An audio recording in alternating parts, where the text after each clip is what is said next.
brought to you by V-Guard. સમાચાર અમરેલીમાંથી કે જ્યાં કોંગ્રેસ ઉમેદવાર જેની ઠુંબરના ઉમેદવારી પત્રમાં મામલો ગુંચવાયો। ઉમેદવારોના ટેકેદારો અને લીગલ ટીમને કલેક્ટર દ્વારા ફરી સાંભળવામાં આવશે। જેની ઠુંબરના સોગંદનામા મુદ્દે ભાજપે વાંધો ઉઠાવ્યો છે। મિલકતનું વિવરણ છુપાવવામાં આવ્યું હોવાનો ભાજપનો આક્ષેપ છે। સવારે 10 વાગ્યે ફરી ચૂંટણી અધિકારી દ્વારા બંને પક્ષોને સાંભળવામાં આવશે તેવી વિગત છે।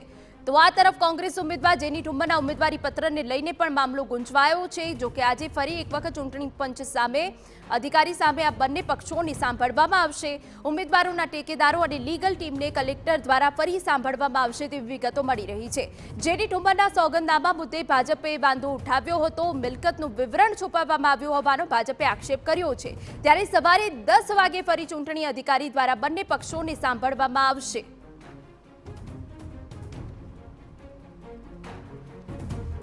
संवाददाता जयदेव काठी વધુ વિગત આપી રહ્યા છે। જયદેવ, પૂરી વિગત।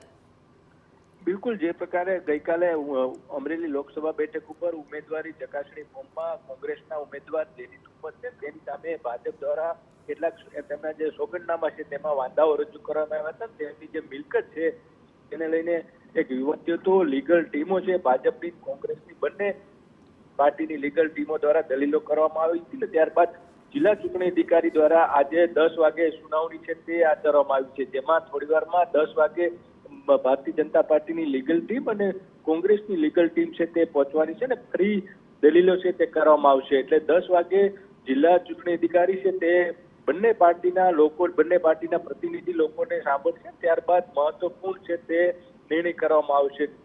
જે પ્રકારે આખો આ જે વિવાદ થયો છે જેના કારણે અમરેલી જિલ્લાનું રાજકારણ છે તે પણ ગરમાયું છે। જી બિલકુલ, તો સવારે 10 વાગે ફરી ચૂંટણી અધિકારી દ્વારા બંને પક્ષોને સાંભળવામાં આવશે તેવી વિગત। Brought to you by V-Guard.